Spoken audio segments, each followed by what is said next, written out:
Elle était professeure, il était son élève. Ce qui aurait dû rester un simple regard est devenu un secret brûlant. Une histoire interdite, dangereuse, mais terriblement vraie. Reste jusqu'à la fin pour comprendre ce qu'ils ont risqué et ce qu'ils ont perdu. Elle s'appelait Claire Delmont, professeure de littérature comparée à l'Université de Lyon.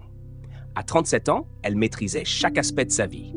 Ses cours étaient impeccables, sa réputation irréprochable, son cœur fermé depuis longtemps. Elle n'attendait plus rien de la vie, si ce n'est la tranquillité d'un quotidien bien ordonné. Puis, il y a eu lui, Adam, 23 ans, étudiant en master, brillant, discret, toujours assis au 3e rang, près de la fenêtre. Ce n'était pas un charme évident, mais quelque chose dans sa manière de l'écouter, dans ses silences pleins de sens, l'avait troublée dès le premier cours. Elle s'était dit que ça passerait. Mais non. Chaque semaine, il posait des questions qui allaient trop loin, des remarques qui semblaient viser plus son âme que son esprit. Il ne la regardait pas comme une professeure. Il la regardait comme une femme. Et elle, contre toute raison, avait commencé à l'attendre. Les premiers échanges furent prudents. Un sourire de trop. Une pause partagée à la cafétéria par hasard.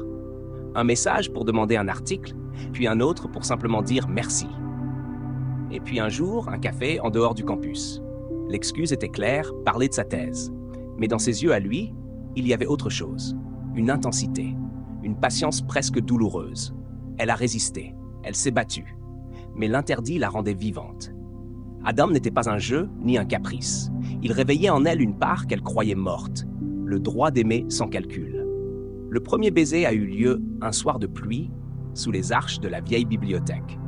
Il était tard, tout était fermé, sauf leur cœur. Elle a murmuré « On ne peut pas ».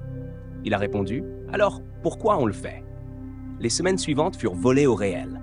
Rendez-vous secrets, messages cryptés, regards dissimulés pendant les cours. Ils vivaient dans une bulle fragile, menacée à chaque instant d'éclater. Et puis, la lettre anonyme est arrivée. Une plainte. Anonyme, mais précise. L'université a ouvert une enquête. Claire a tout nié. Adam aussi. Mais le doute était là, étouffant, destructeur. Elle a été suspendue. Lui, convoqué devant une commission. Dans son dernier message, avant qu'elle ne disparaisse de sa vie, Claire lui a écrit « Tu m'as appris qu'on peut aimer au mauvais moment, mais que ça n'enlève rien à la force de cet amour. Pardonne-moi de t'avoir aimé là où je n'avais pas le droit. » Adam n'a jamais répondu. Mais chaque année, le 14 mars, jour de leur premier café, il dépose un livre devant la porte de son ancien bureau, avec un mot glissé entre les pages. « Je n'ai jamais cessé. » 3 ans ont passé depuis la dernière fois qu'Adam a vu Claire. Il avait terminé ses études, quitté Lyon, tenté d'oublier, sans succès. Chaque relation depuis elle lui semblait fade, trop simple, trop logique. Il ne cherchait plus une femme. Il cherchait ce qu'il avait perdu. Cette intensité qui brûlait sans prévenir. Cette vérité qu'il avait touchée du bout des doigts avec Claire. Un jour de février, alors qu'il animait un atelier d'écriture dans une petite librairie à Aix-en-Provence, il est tombé sur un livre en vitrine. Une couverture sobre. Titre « L'élève et l'ombre ». Auteur « C.D. ». Il l'a su. Il n'a pas eu besoin de lire la 4e de couverture. Il a acheté le livre, l'a lu en une nuit, page après page, souffle court. C'était leur histoire, déguisée à peine. Chaque mot, chaque détail, chaque douleur, tout y était. Mais la fin était différente. Dans ce livre, la professeure ne partait pas. Elle restait. Elle assumait. Et il construisait une vie hors du monde. Fiction, douleur, espoir. Le lendemain, Adam a cherché l'éditeur. Il a envoyé une lettre, simple, dites à CD que je n'ai jamais cessé non plus. Je veux la voir. Une dernière fois, juste pour savoir si c'est elle ou moi qui a rêvé. 3 semaines plus tard, une enveloppe est arrivée. Pas de mots, juste une adresse en bord de mer. Il a pris le train, puis un taxi. Puis il a marché sur un chemin de pierre jusqu'à une maison blanche, isolée, avec une porte entr'ouverte. Elle l'attendait. Les cheveux un peu plus clairs, le regard un peu plus fatigué. Mais c'était elle, Claire. Ils sont restés silencieux pendant de longues minutes à se regarder. Pas besoin de mots. Ils les avaient tous déjà écrits. Puis elle a murmuré, presque honteuse. « J'ai tout perdu, sauf ce que j'ai écrit de toi. Et moi, j'ai tout construit, mais sans toi dedans. » Alors il a posé sa main sur la sienne. Et le temps, pour une fois, n'a rien dit. Ils sont restés ensemble plusieurs jours dans cette maison blanche au bord de la mer. comme si le monde avait fait une pause rien que pour eux. Pas de promesses, pas d'explications, juste la présence, le souffle, les silences apaisés. Claire écrivait encore un peu. Adam lisait, réparait les volets, cuisinait. La tendresse était revenue discrète, comme un animal blessé qui s'approche lentement. Mais derrière leurs gestes simples, une ombre grandissait. Claire toussait souvent.